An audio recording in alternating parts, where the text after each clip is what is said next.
بسم اللہ الرحمن الرحیم۔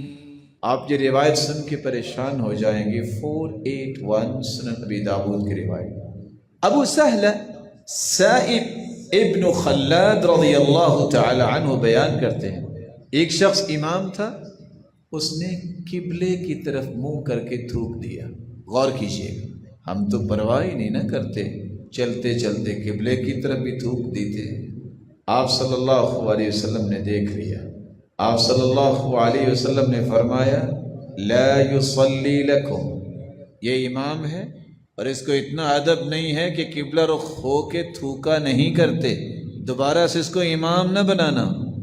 اس شخص نے نماز پڑھانی چاہیے۔ لوگوں نے کہا نہیں، آپ نماز نہیں پڑھائیں گے۔ کہا کیا ہوا؟ لوگوں نے خبر دی اللہ کے رسول صلی اللہ علیہ وسلم نے منع کر دیا۔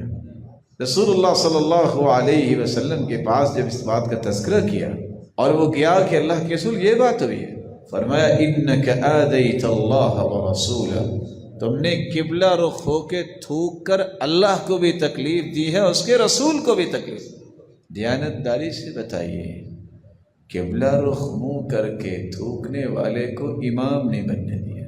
جو شخص اللہ اور اس کے رسول کو تکلیف دینے والا ہو وہ کیسے امام بنے؟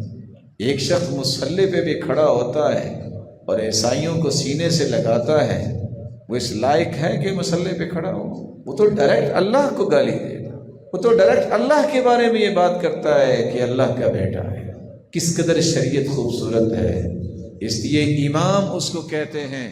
یہ یاد رہنا چاہیے، جامع خصال الحمید، اچھی خصلتوں کو جمع کرنے والا۔